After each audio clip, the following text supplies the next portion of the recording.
Welcome to The Middle Ground. I'm your host, Ohio Divided. Here we dive into all things sports. Ohio State, Michigan, the Bengals, the Browns, the Reds, college football, the NFL, college hoops, Major League Baseball. And hey, we might even dip into a little NBA when things get spicy. If it's happening in the sports world, we're talking about it right here on The Middle Ground. Before we get rolling, make sure you please like, subscribe, follow, retweet, do all the things that help this show grow. We appreciate each and every one of you. Now, let's get to the show.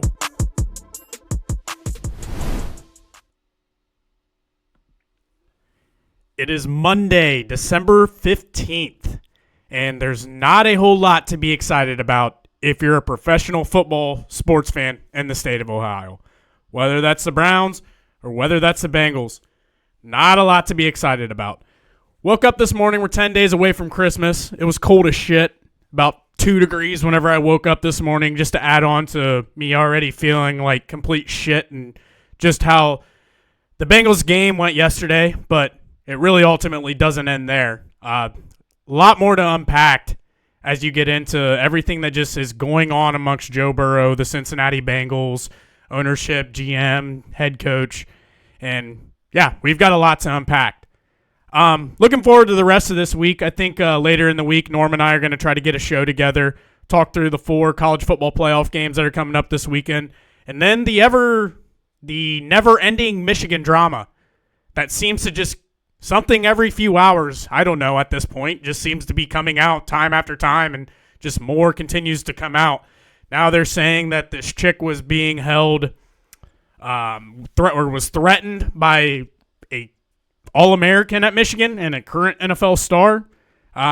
Not sure what exactly is going to come out of that, but the way it sounds, it might just be the beginning for Michigan and what the hell has all been going on there. So I am sure Metal and I will have a show at some point, whether it's this week, next week, if it's on this Sharon Moore situation, if it's on the new head coach, whatever that may be. But be on the lookout for that. We got a lot of things happening right now. So to kind of kick this off, yesterday was tough. Yesterday was very tough. I wasn't shocked by the outcome of the game. That wasn't the part that really pissed me off.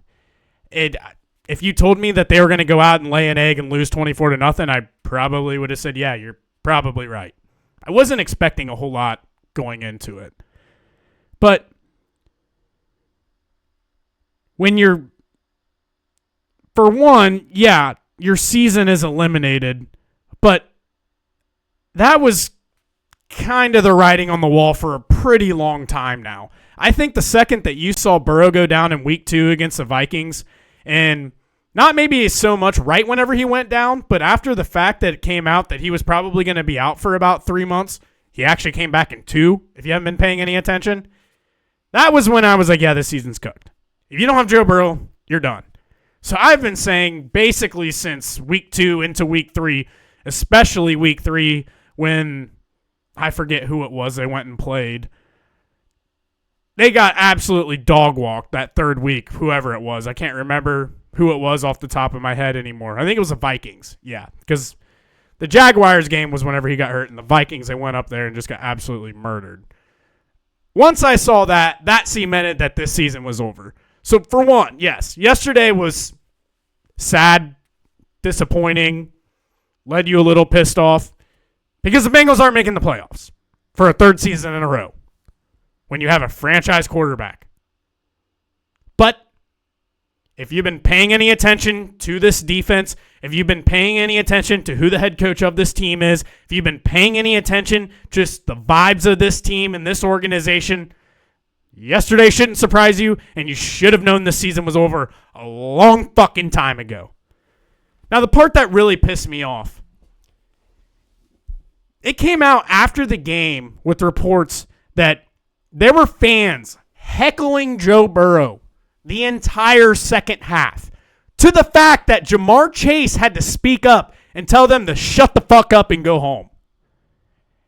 Now, Joe Burrow will be the first one to tell you when he plays like shit. And did he play like shit yesterday?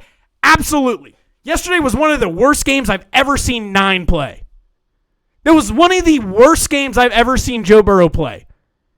He's not perfect. Every great player has a stinker every time and again. But to have the audacity to sit there and talk shit to the one of the very few bright spots amongst your entire organization and why you've even been somewhat relevant in the past 5 years is absolutely insane. That pissed me the fuck off. None of you spoiled fucks would have ever seen a Super Bowl, any kind of success, not even a playoff win in the last 30 years, if it wasn't for Joe Burrow. So, if you were the fans that were sitting there heckling him and saying the shit, I get fans are going to talk shit and say things. But if it was bad enough that Jamar Chase had to step up and say something, you are the problem. You are part of the problem. Aside from that, there was another point in the game where Joe Burrow was scrambling out and Jamon Jones went out and hit him a little late through him. Burrow got not a crazy hard hit, but probably late. A lot of other NFL quarterbacks like Mahomes, Herbert, Lamar, Allen, a lot of the top guys in the league probably would have gotten a flag. Burrow didn't get one. And to see Ted Karras be the only offensive lineman who went over and stuck up for Joe Burrow, tried to go over and fight somebody, tells me all I need to know about what this culture is like and what the fuck the guy at the top, Zach Taylor, is leading. It's a I don't care attitude. It's a we're already done playing. There's nothing to play for. Nobody cares attitude anymore. If that's Patrick Mahomes, if that's Lamar Jackson, if that's Josh Allen, all 5 of those offensive linemen are running over and there is a fucking fight. That alone shows you how awful this fucking culture is right now that is led at the heels of Zach Taylor. I felt really bad yesterday. I tried to give myself a day to kind of let my emotions calm down. I felt really bad yesterday. After the game, for probably 10 minutes after the game, I'm just sitting in the living room with my wife. We just got done watching the game together. And I'm sitting here basically lecturing to her like I am you guys right now about how pissed off I am. I said probably 5 times, I don't know if I'm going to be a fan anymore. I'm going to continue to be a fan, first off, because if I'm not going to be a fan, I probably won't care about the NFL and not stay up with things. And I love football. I love rooting for something. So I'm going to continue to root for this organization. But I'm going to call them out on their bullshit when they deserve to be called out, which is basically 99% of the time.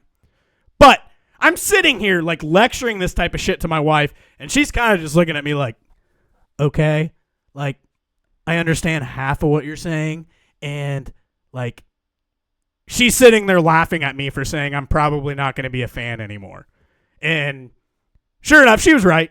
Like, there's no way I'm not going to be able to be a fan or not going to not be able to be a fan. But, yeah, I tried to give myself a day, so I'm sorry. My emotions are all coming back right now. And, like, yesterday was just a horrible day for the Cincinnati Bengals. Like, just a horrible day. First, you got the fans heckling Burrow. The offensive line doesn't do shit whenever he gets hit late. And then, like, you throw in the fact that they're getting clowned before the game. They didn't make sure any of the seats were wiped off of snow. And I saw these dumbass excuses out there like, oh, well, the snow happened late. I do not fucking care when the fucking snow came. If it came at noon, the seats need to be cleaned off. Every other NFL organization makes sure their damn seats are cleaned off. It's a joke. And then aside from that, it was like start of the game. And there's still thousands of fans sitting outside the gate trying to get the hell in the game. Like, what are you doing here? What kind of organization is this? And then after the game, Zach Moss is calling him out. I saw Torrey Smith tweeting shit about the Bengals and how much of a joke. They are an absolute joke of an organization. They will forever be clowned because they do shit like they did, not cleaning out the seats, not getting fans in the game in time, having lines all the way out to the road outside the stadium as the game is kicking off. They don't do themselves any damn favors. And I think at this point in time, last night, I'm reading Twitter. I'm listening and watching and seeing all these things. And then the post-game press conferences come out. And that's when it really hit me. Joe Burrow goes into that press conference and took 100% of the blame. He took 100% of the blame. As far to say is, there isn't a single NFL team that would have won today with me at quarterback. I played terrible. I have to be better. Like I've said, and most of you probably know, Joe Burrow is part of the solution, not part of the problem. And the problem list with the Cincinnati Bengals is probably too long to even count.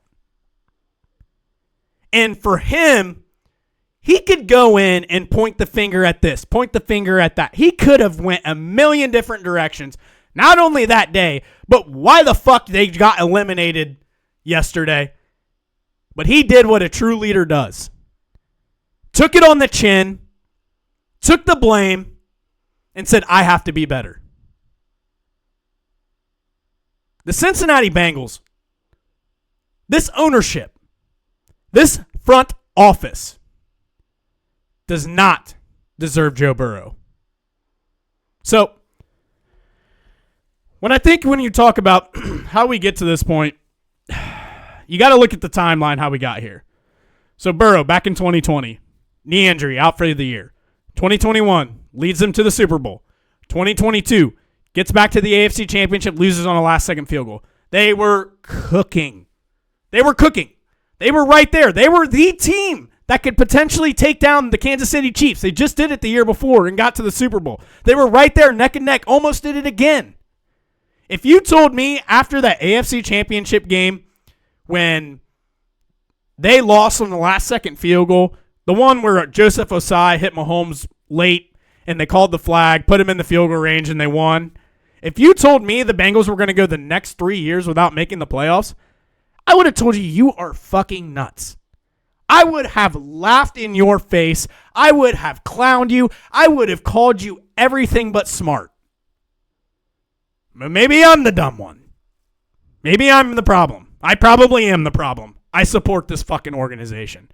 So after 2022, if you remember right, after that game, Joseph Osai's walking off the field. You got fucking Jermaine Pratt bitching at him as they're walking back to the locker room. That was the start of things going downhill. The second Joseph Osai hits him late, they hit the field goal. Jermaine Pratt, the toxicity that kind of showed, screaming shit at him as they go into the locker room after the game. That was when it really started. 2023. That was the year Burrow hurt his wrist on Thursday Night Football against the Baltimore Ravens. Still a really good football team that year. I think they were like 6-3 whenever he got hurt at that point in time. The week before, I was there on Sunday Night Football, and they kicked the shit out of the Buffalo Bills.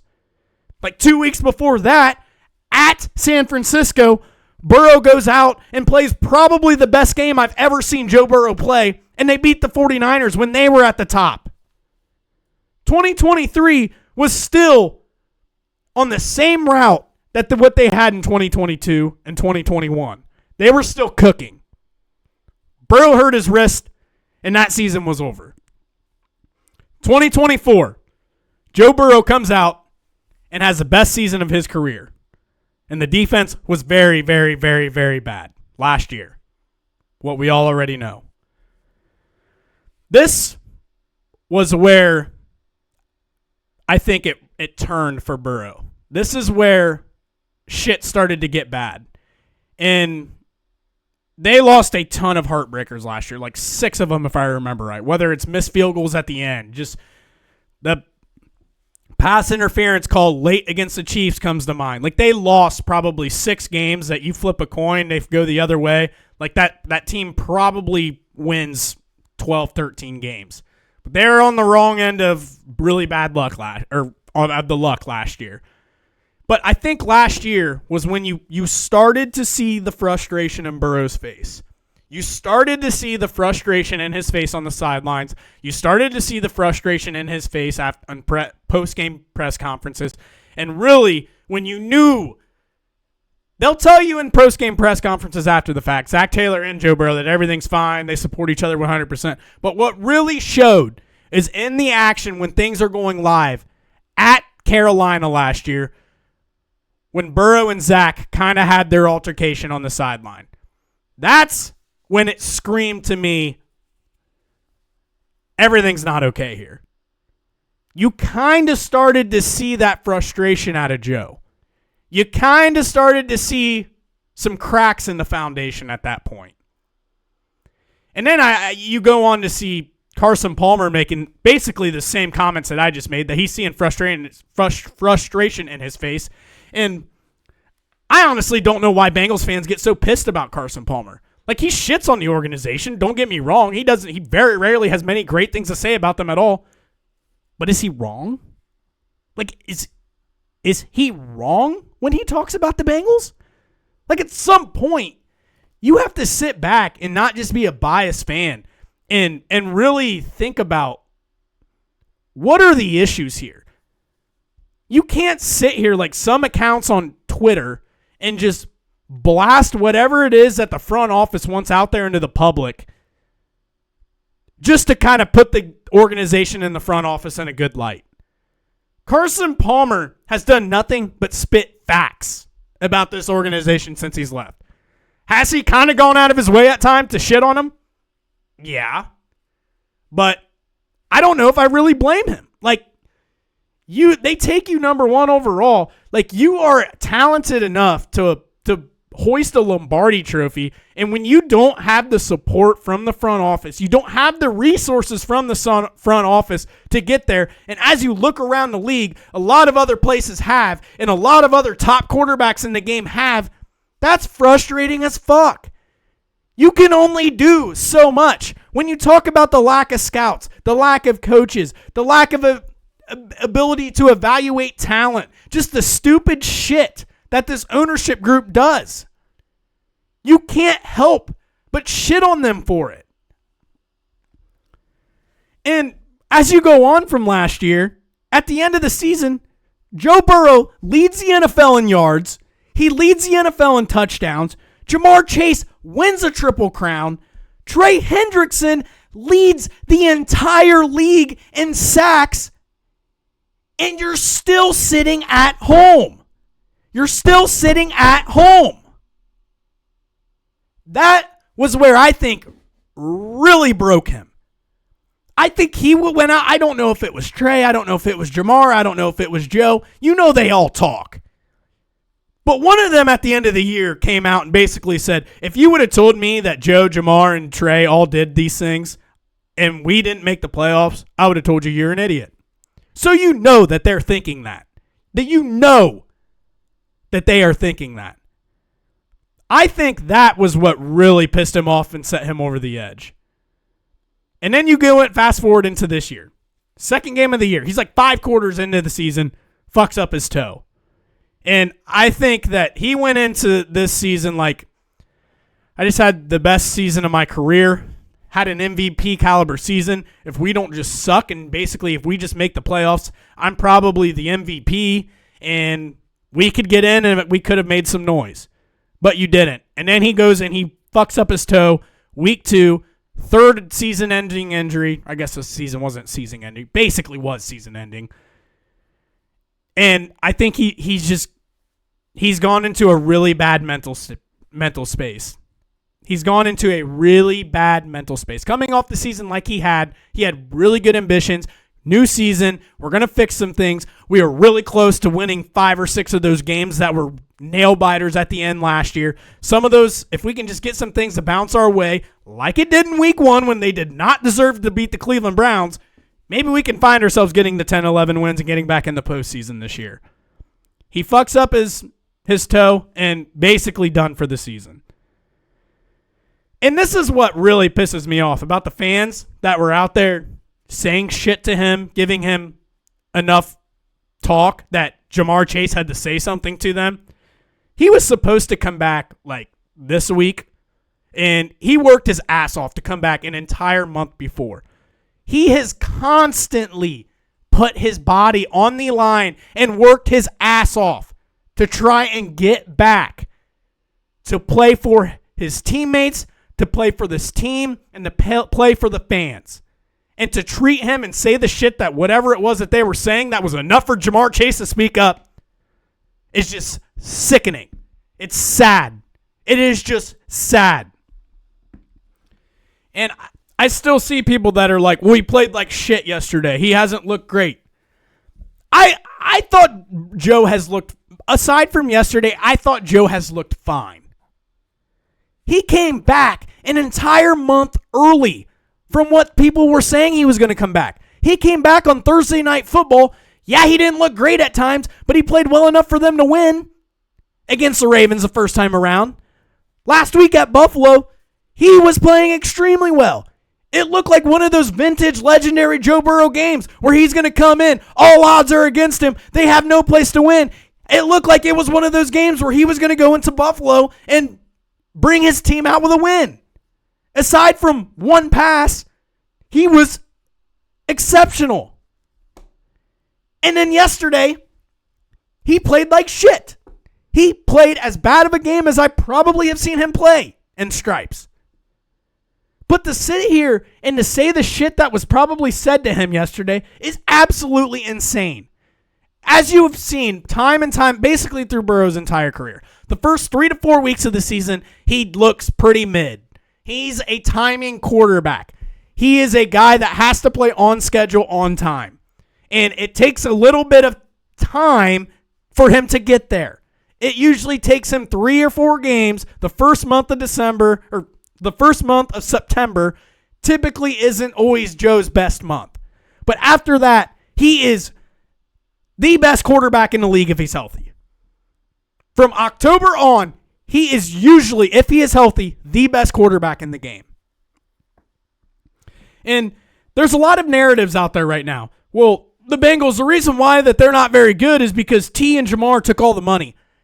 That couldn't be more of the biggest bullshit state. You couldn't tell me you have zero understanding more about the Bengals. Like, you sound like a Browns fan or just like completely unaware of what's going on. The Bengals are set to have roughly $80 million in cap this coming offseason, and that's counting Joe Burrow, Jamar Chase, and T. Higgins after them. $80 million in cap. Joe, Jamar, and T all being under contract is not stopping this organization from going out and getting very much needed needs. And people always say, well, why did they pay T. Higgins? Why didn't they go and spend that money elsewhere? I just said they have $80 million in cap. Maybe don't swing and miss on free agents. That's a start. And aside from that, if you're not paying T. Higgins, that's exactly what's wrong with this organization. We saw the same thing with Jesse Bates. When you draft a guy, reward yourself by re-signing him.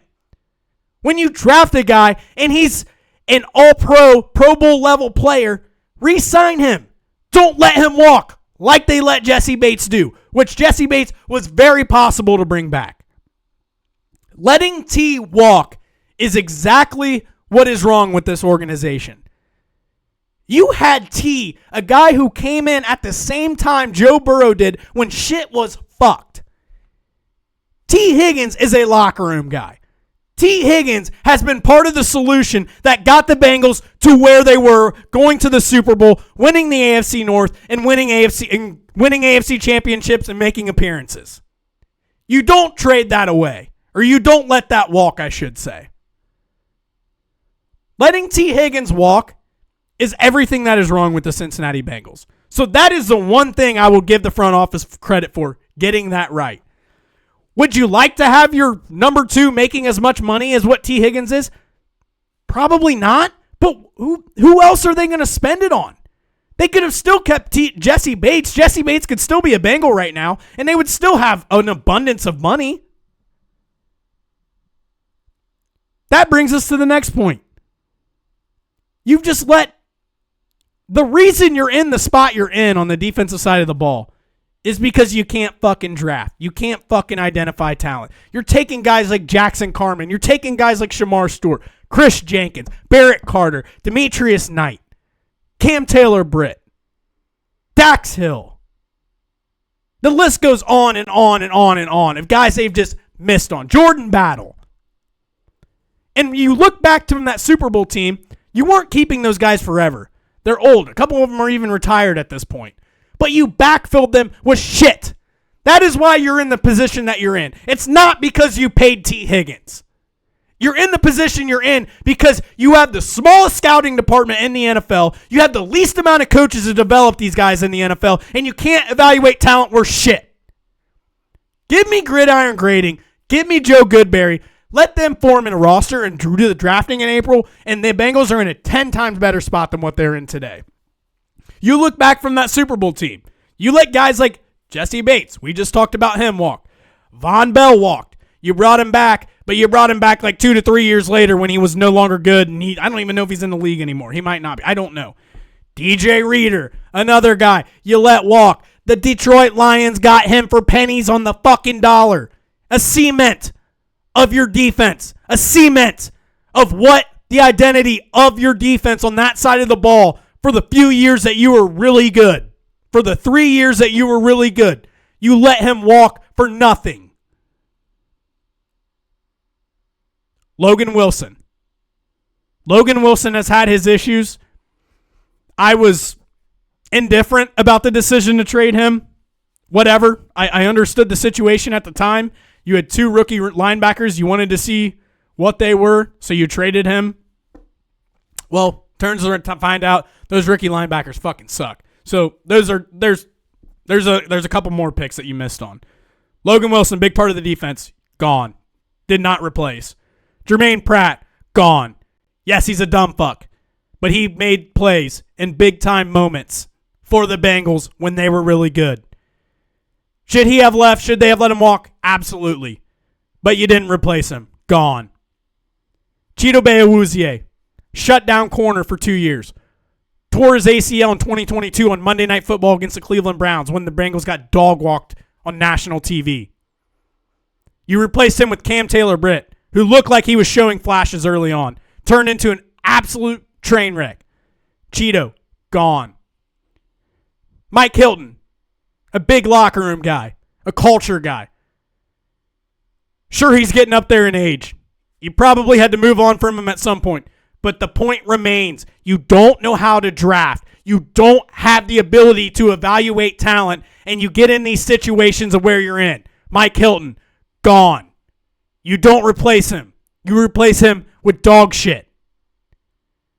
And that's just the amount that are off the top of my head right now. I don't even have fucking show notes. I'm just rambling on what's in my brain right now. Drafting has been the ultimate issue for the Bengals and why they are in the situation they are in. Not T. Higgins. It's not T. Higgins. T. Higgins is a guy you keep around, and that was the one thing I will give the front office credit for. I'm not giving them credit for keeping Joe and Jamar. If you did that, you may as well just blow up Paycor. You don't let Joe and Jamar walk. T is the one signing or one thing that they've done I will give them credit for. So I've done a lot of bitching up until this point. I think it's pretty warranted if you ask me. You've got a franchise quarterback, one of the probably the best thing that's ever happened to your franchise, and you're completely in a spot. You're fucking it up. You're fucking it up. He won't be a Bengal in 2 years on the trajectory you're currently on. So what do you do moving forward? You have to make changes. You have to make changes. Zach Taylor has to go. Duke Tobin has to go. The culture and the identity is not there with Zach Taylor. There's a reason his quarterback is getting hurt all the time. Is Joe Burrow injury prone? Yes. But the way he has his offensive scheme and his offensive structure does Joe Burrow no favors. Every year, Zach Taylor has been the head coach of the Bengals. They've had a bottom 5 offensive line and a bottom 5 rush offense. That allows the defensive line to if you can't run the ball and you can't protect the quarterback, defensive lines are teeing off every chance they get, which leads to more hits, more sacks, more injuries. Will they do it? Probably not. Duke Tobin, we've talked about the draft a little bit ago. Laundry list of missed picks. Completely fucked up every single draft, basically, since Burrow's been in town. It's just disgusting. And that's what I think that's what really hits me the most is I'm not confident they're going to do anything. 3 years in a row of having a Joe Burrow caliber quarterback, and you've missed the playoffs 3 seasons in a row. If this is an actual organization, and I'm talking like a Buffalo Bills or like a Kansas City Chiefs or like a Los Angeles Chargers, like teams that you consistently see in the postseason, you have Joe Burrow. If you miss the playoffs 1 season, it's loud. If you miss the playoffs 2 seasons in a row, you're probably getting shown the door. But in Cincinnati, they'll let you go all the way to 3 because they're cheap, stupid, and don't care. They just want tickets to be sold, fans to come to the game. They don't care about the results on the field. So I am not confident, even after 3 seasons, that this front office is going to do anything from a head coaching or a general manager. And if you could see me right now, when I say general manager, I'm doing little air quotes with my fingers. General manager, because Duke Tobin isn't even that. I think it was Mike Denner and Jay Morrison today. Basically said the betting favorite would be that they run it back next year. They run it back. Hey, if you think that I've been fired up and I've been pissed off during this episode, wait until I see that report that they're running it back. I might punch a fucking hole through my computer. I don't need to sit here and keep bitching about this because I think you guys get the point. You see the people on screens. Anybody on this screen that doesn't have a number 9 on their jersey is a fucking clown. A fucking clown. Mike Brown, Katie Blackburn, Duke Tobin, Zach Taylor, all problems. You can only do something about 2 of the 4, Zach Taylor and Duke Tobin. The other 2, unfortunately, we're stuck with. If I'm Joe Burrow, so what's in it for Joe? I get it. I'd be equally as pissed off as he is. You're one of the top quarterbacks in the league. You should be living in the playoffs. You should be living in the divisional round. You should be living in the AFC Championship game. But they don't. I get it. I get the frustration. I'd be equally as frustrated as he is, and I completely understand why he feels the way that he does. This organization has not given him the resources around him to be successful and for the team to be successful. Yes, I know they've given him the wide receiver 1 and the wide receiver 2. But aside from that, the defense is terrible. He's getting killed all the time. He's taking hit after hit after hit after hit. He's got fans bitching at him in the stands. I get it. I get his frustration. I think everybody would agree. They'd be equally as frustrated as what he is right now. If I'm Joe Burrow, I'm giving the Cincinnati Bengals 1 more year. I'm giving the Cincinnati Bengals 1 more year. You go into this offseason, defense has been an issue. It's been the piece that's holding us back. You have $80 million to spend, and you have 1 offseason to get this shit fixed. If we go through next year with the same problems that we went through in 2024, 2025, and now into 2026 next season, get out. Like the thumbnail says, get out, Joe. This organization isn't going to give you what you need and what you deserve. And what you deserve is a Super Bowl.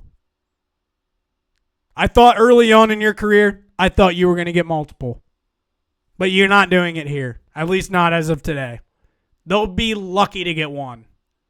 I'm not even thinking about the Super Bowl right at this point. I'm thinking about just getting back to the fucking wild card ground. But if I'm Joe Burrow, I'm giving this front office 1 more season. 1 more season. If you can't get the defense fixed, if we can't become competitive again, respectable again, I'm out. I'm going somewhere where I'm going to get protected. I'm going to have a defense, and I'm going to have an actual head coach. And for the front office, Katie Blackburn, Mike Brown, Troy Blackburn, all the people calling the shots, complete brain deads. For the Cincinnati Bengal front office, you still have one chance, one more shot to salvage the Joe Burrow era in Cincinnati. If you screw this up, if you let Joe Burrow come and go with nothing other than a Super Bowl appearance to show for it, you will be clowned forever. You will be clowned 10 times more than what you've been clowned up until this point. If you let Joe Burrow come in and you have a little bit of success early on in his career, and the last 4 years of him being in Cincinnati is nothing but a flop, you're not coming back from that. You still have time to salvage this. You still have time to go out this offseason and make a fucking statement. Not only to Joe, but to the fans too. You have an opportunity to not completely screw up this upcoming draft and actually add pieces that are going to make this team better next year. Whether they do that or whether they don't, that remains to be seen. That remains to be up to them. But if they continue on this trajectory, they will be clowned forever. Oh, all right, I think I'm done ranting. Like I said, I tried to give myself a day to just kind of gather my thoughts. I didn't really have any notes or anything. I just had some bullet points thrown in my head that I wanted to talk on, and I just kind of wanted to vent. And I vented, and it's bad. It's really bad. We're in a dark spot. Joe Burrow's in a really dark spot. But they have one more chance to get this turned around. If they don't, it's cooked. It is cooked. So, thank you all for tuning in. I pray to God there are better days ahead for the Cincinnati Bengals. And thankfully, I've tweeted this numerous times, thankfully the Ohio State Buckeyes exist, and I have some kind of competency that I can root for, because the Cincinnati Reds are not it. The Cincinnati Bengals are not it. Ohio State basketball, a little fraudulent. They're all I got. They're all I got. If you could please like, subscribe, retweet, do all the things that help make this show grow. You can hear more crash outs from me like this. I appreciate each and every one of you tuning in. Middle ground out.